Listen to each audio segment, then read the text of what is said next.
Hey everybody, Stu Smith here going live. Hope you are doing well. We are getting after it this week. We are midweek into this week, and normally on Wednesday we do a mobility day. However, we have a few guys shipping out, and I wanted them to get used to working out hard for 5 days in a row with weekends off. So we've been moving our mobility day over to Saturday just to test out that one. And then we make our Saturday a mobility day, but any mileage that you need to catch up on that you missed to hit your mileage of the week, you hit that on Saturday. So that could be a 2 mile run, it could be a 10 mile run, or anywhere in between, depending on where you are with your weekly volume. Um, so it's been going well. I think it's been a pretty good challenge. In fact, the last few weeks, we have been really ramping up the volume of our calisthenics.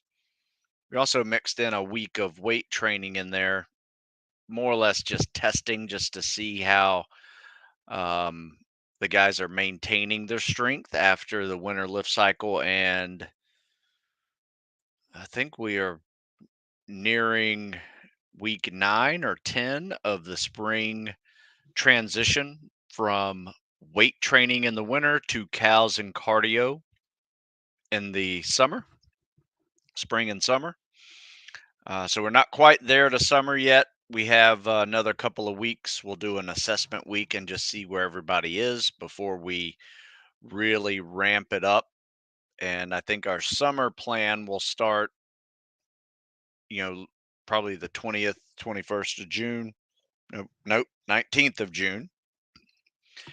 And that first week puts us at, I think, like 25 miles. And then the next 12 weeks, we'll ramp it up to close to 40, depending on how you're feeling and able to do that. So it'll be a good cycle. Um,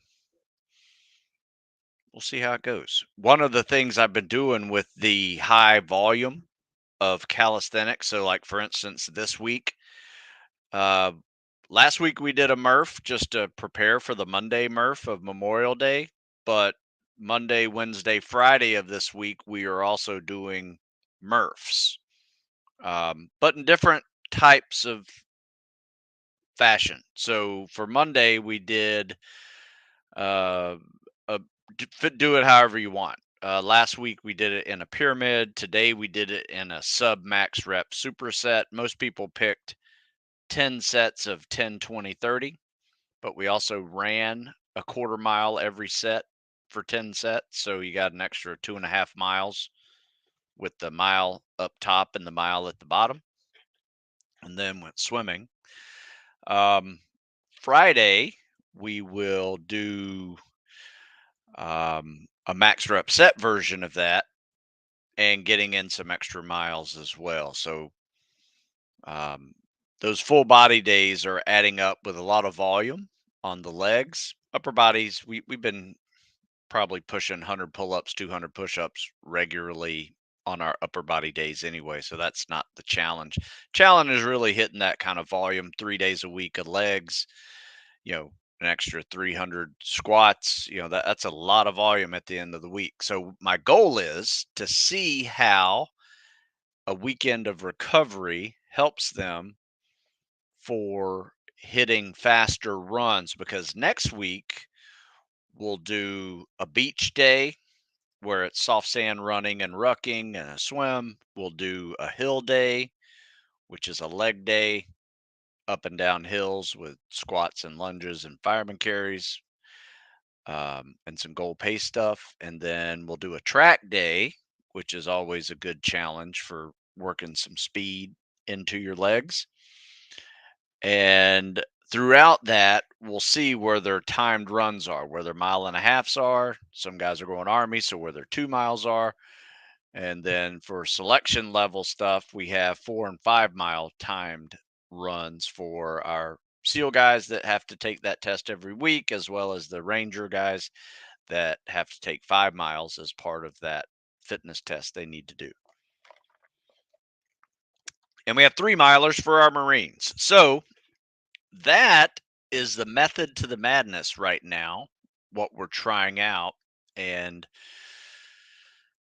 so far, so good. I think everybody's getting stronger and finding that next gear that they need to find. If you look at the last 3 weeks that we've done, we did that Hell Week simulator. We did a lift week after that, kind of deload a little bit from the mileage. And then we did the Murph week this week. So next week we'll kind of start assessing the final few weeks of the spring to see where people are. Um, I'm not sure if many people are listening today because they did not know we were doing this. But if you do have any questions, I'm happy to take them. I can also share some stuff that I'm working on, see what you guys think about that. In fact, if I don't have any questions, I may just share one of my most recent articles I wrote that is sort of a synopsis of the latest um, ebook I wrote, which is called the ebook is called "Get Ready to Serve in the U.S. Military: How to Avoid the Most Common Mistakes That Keep You Out of Special Operations." And I go through 10, really 12, because there's two that are really big. I go through 12 um, mistakes that people make. So since I don't see any questions, I'm just going to roll through this. In fact, I may even share my screen and you guys can do this. But um, in the book, it is spread or explained with another 4 or 5 pages of mistakes and corrections and how to fix them. So the first two are the biggest mistakes is um, and this is something I use generically. Every now and then I will make recommendations for teenagers to go into spec ops training, but 9 times out of 10 I do not recommend teenagers go into buds. It's just a recipe for failure and disaster and a crap 4 years after if you don't want to do anything else in the military. Because the attrition rates amongst the spec ops training teenagers are very high. So that is one mistake I would recommend avoiding by simply just being patient with your training and actually getting in really good shape before you go. And if you don't know what really good shape is, there's a link in this article as well as in the program that in that ebook I mentioned that walks you through these recommended scores that you need. Um, just that important. The other big mistake is, and this is for any age, is you walk into the recruiter unable to pass the PST. Don't even talk to a recruiter until you are crushing the PST. It is not their job to get you better at the PST. It is their job to test your PST. Let me go through these 10 mistakes real quick and then I'll take some questions. But I'll make this really fast. Mistake number one. Well, if you think of those first two, those are the two biggest ones. If you listen to nothing else, listen to those first two. That can save you a lot of pain. But these next 10 are also very important no matter what you decide to do in the military and whatever branch. So, mistake number one, trusting everything the recruiter says. As with anything, trust but verify. Over 200 jobs to choose from, and you can't decide. You have to treat this like a job interview, not a job hunt, right? So this isn't a career fair that you walk into the recruiter and say, "Hey, what kind of jobs you have for me?" Don't. Be thoroughly researched and have a complete understanding of what you want to do, what is even available to you in the military, because there's over 200 jobs you could choose from. So pick one, pick three, have an idea what you want to do, and then say, hey, this is what I want to do. Can I do it? And if they say no or beat around the bush, say, I'll come back later. Do more research. Thinking boot camp, basic training will get you in shape. You really do need to be ready physically. Now, there are some boot camps that you definitely will leave there in better shape than you went in. I would say the Army and the Marine Corps is definitely a harder boot camp, and your preparation really matters on whether or not you're going to be an injury or a failure in certain events. In the Air Force and the Navy, physical fitness is probably not as challenging to someone who's already fit. And if you've been a athlete in school and spend some time, a few months practicing the fitness tests that you're getting into, um, you're going to do fine with that. However, if you're going spec ops in that journey, um, boot camp will definitely get you out of shape compared to what you were when you went in. So know that, prepare for that by going into it needing this deload, this deconditioning phase. Try not to get sick and then rebuild during the prep phases. That's just the way it is. Mistake number 4: not practicing fitness tests and specific selection events to assess your strengths and weaknesses. This is especially for the spec ops guys. If you don't know your strengths and weaknesses, they will be exposed. Your weaknesses will be exposed on day one of your spec ops training. So assess yourself regularly, or you're just guessing.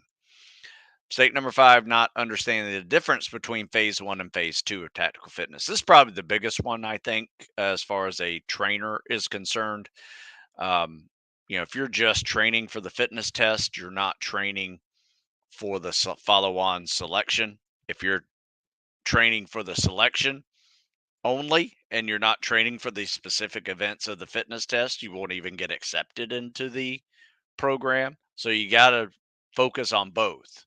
Phase 1 of tactical fitness, in my opinion, should begin long before you walk in the recruiter's office, and you're focusing on getting to the training by passing that fitness test. Then, throughout your transition time for when you decide to go talk to the recruiter, or you talk to the recruiter and in the delayed entry program, you have enough time to focus on taking the fitness test and maintaining those scores, but also preparing yourself for the next challenge, which will be longer runs, rucks, longer swims with fins, treading water, events that aren't on the fitness test that people fail every day in those selections because they didn't prepare properly. Number 6, not starting a training plan months before basic training. I don't even know what to tell you. If you don't start training months, maybe even a year and a half, depending on your timeline that you set up for yourself, you could be setting yourself up for failure. In fact, I often say don't even set a timeline. Set a performance starting line. So you have a goal to be at all these numbers. When you reach that, that's when you're ready. Because you don't have to join when you're 18 years old, or set a timeline for I'm going to join when I'm 20. That's great, but why not just join when you're ready and can make it? Not taking your training, nutrition, recovery seriously. Optimal performance equals mastery of recovery. Yeah, if you're not focusing on your recovery, you're not going to get to your high levels of fitness that you need. If you're drinking every night and going out partying all the time, you're really not taking this process seriously, and you should. I mean, you're in season training, so you should treat it as such. Not having the right gear or programming to prepare specifically. You do need training, you need pools, you need water, you need backpacks, running shoes, place to run, pull up bars, some kind of weight can be kettlebells, dumbbells, weight vests, sandbags, whatever. You do need to just get good at load bearing as well. Otherwise, if you don't have that stuff, you're really behind the power curve. Not learning stress coping skills, learn how to manage physical, mental, emotional stress. There's some links right here that's really good that can help you with that. There's a great article right here about recovery methods, physical, professional, personal stresses. Really good stuff. There's a podcast in there that explains some stuff as well. uh, Not researching MEPS requirements, training options, ASVAB scores needed, physical demands. Yeah, I've seen people go to MEPS, take the ASVAB, and not qualify for what they wanted to do, mainly because it's the first time they ever took the ASVAB. That's just stupid. Practice. Practice these things. That'll end your career goals before they even start. Right. And all it takes is a little bit of energy to practice some ASVAB test taking. There's books in them on Amazon. You can find online training programs, online practice tests. At least do that and understand what's going on with your everything that's required from MEPS to the physical demands that you're going to be tested on. And this is the program right here. This is Get Ready to Serve in the Military. I even give it for free. Look at this. It's $9.99. It's not a workout book, but it has a ton of links to other articles and podcasts you need to watch, and just some explanation of these common mistakes that I have seen people in their Spec Ops dreams before they even started. If you look at the red right here, it says use free 999 coupon code at checkout, and combined with any purchase, you get $9.99 off. And this ebook is for free. So you buy another program. Let's say you buy one of these, a Navy SEAL workout, and you put this in the cart. Use free 999. It takes $9 off. You save $9. You get this ebook for free. That's the way I set it up. I think it's so important, this ebook, that I'm really giving it away for free. I mean, if you don't want to buy anything else, that's fine. It's going to cost you $10, but it's still worth it. So there you go. That is a big one. Talk a little bit about workouts, talk a little bit about mistakes. And my recommendation is, I would say I learned from others' mistakes. And that was life changing when I realized I don't want to do that because I'm going to end up in jail. Right? Once you start realizing you can learn from other people's mistakes, it's very powerful. It can kind of guide you in the right direction. So follow some advice, get that program or that book, and just learn from other people's mistakes. All right, so we're going to take some questions here. Got a few just popped up. Let's see. Do you have any guys who are trying for a certain military branch but change branches while working with you? We've had a few do that in the past. We've had a few, decide, maybe wanted to go EOD diver or SWIC, and then they changed to go um, Navy SEAL. We actually have had a couple that considered Navy SEAL and decided to go Army SF. In fact, there's another guy right now that has been kind of bouncing around between wanting to go Navy SEAL or go Army Ranger. We've had a couple of those. Could have gone either direction. We made a lot of Marines as well. Um, Some of those guys were considering Air Force and Navy before and decided to go Marine Corps.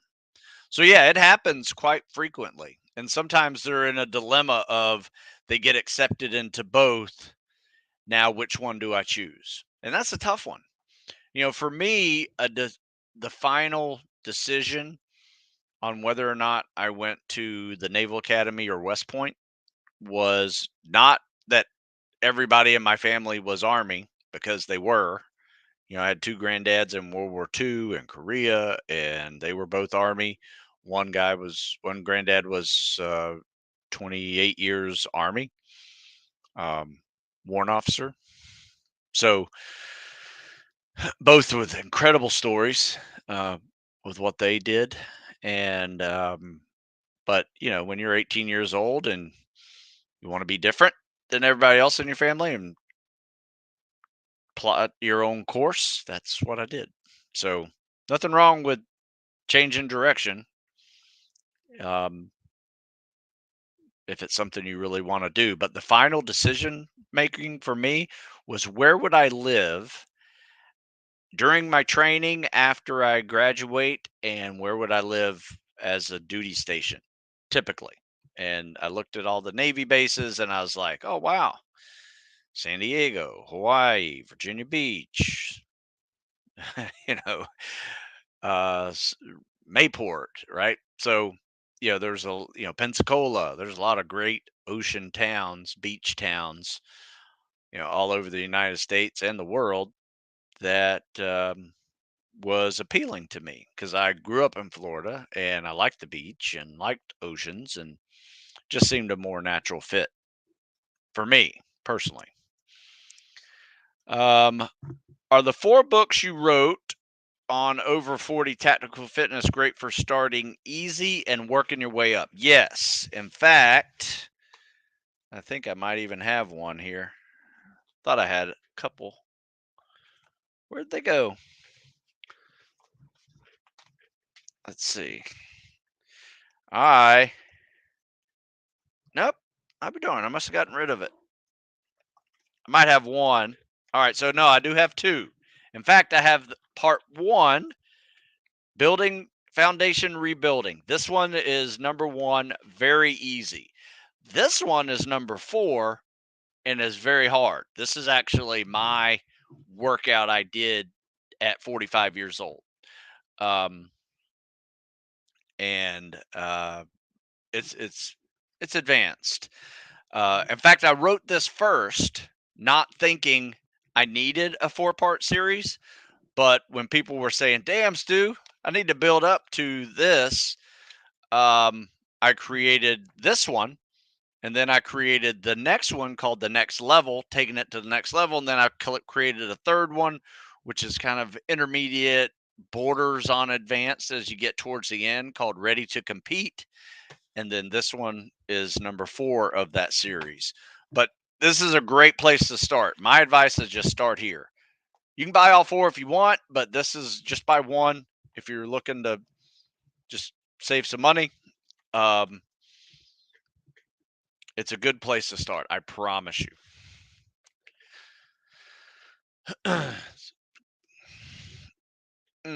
Hey, another book I got the other day. In fact, I was just on their podcast, called Building the Elite. This thing is a huge textbook on tactical fitness. If you're into the physiology and the psychology and um, some of the other science that is in this, whether it's you know building solid habits and mental toughness, is just really solid, really solid.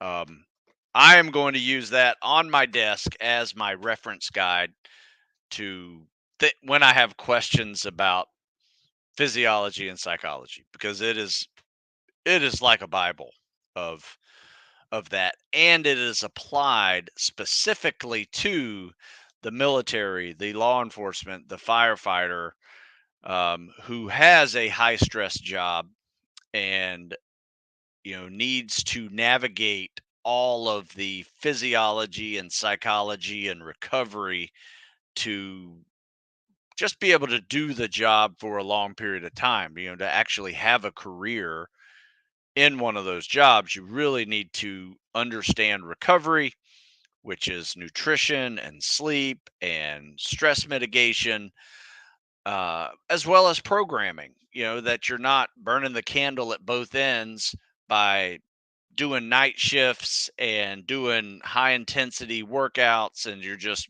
wondering why you're frazzled at the end of the week, and then that stress becomes chronic. Next thing you know, you got pre-diabetic, and it just rolls downhill. You got high blood pressure and on triglyceride medication or cholesterol medication, and it's all from your inability to manage stress, whether that is physical, professional, emotional, academic, because you're still going to school as well.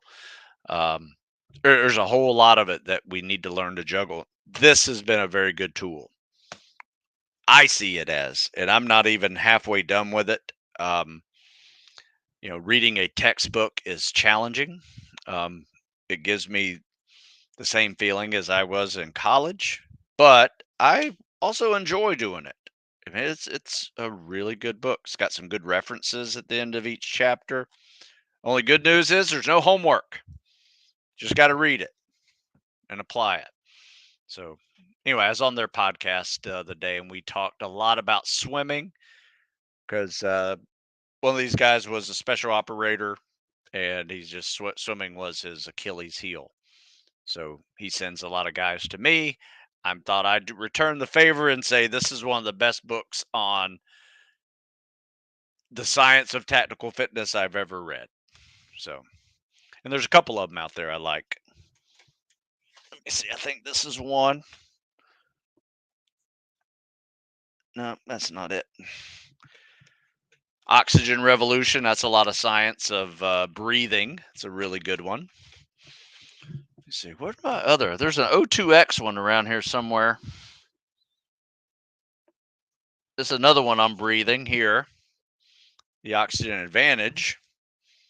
Oh, sorry. Yeah, the Oxygen Revolution is about hyperbaric chamber therapy. Another big one. This one's about the science of breathing and the physiology of breathing. Um, there's one by O2X that I am not finding it in my bookshelf. But anyway, those are some good reference materials for you if you're looking for that type of information. But yeah, as far as programming, I sell a lot of those as well. You guys got any questions for me?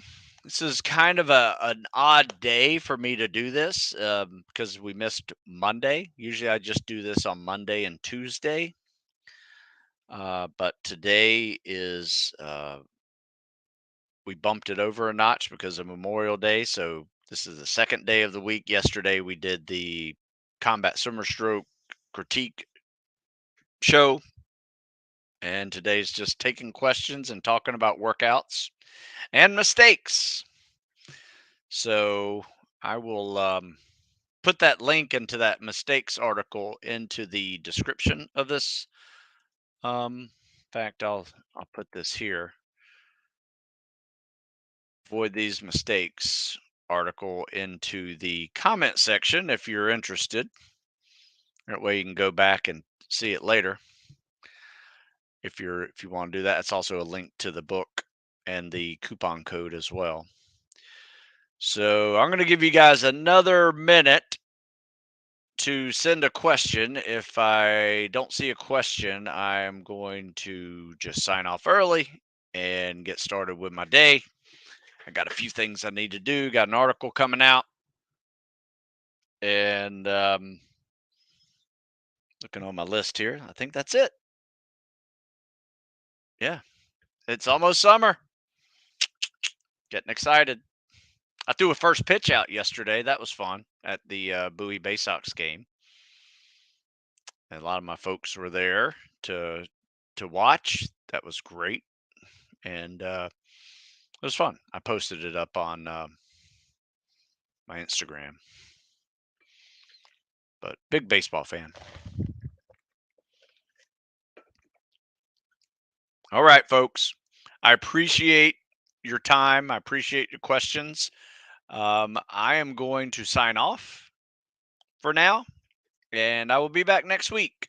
If you guys have questions, you can always send them to me, stu@stewsmith.com. Whether you have a program or you're asking about a program, I'm happy to answer any questions that you have regarding that and maybe how to tailor it best for you and how you need it. I'm happy to do that. So feel free to contact me before or after the purchase. Happy to share. I will chat with you guys later. You guys have a good rest of the week. Happy hump day. We'll see you.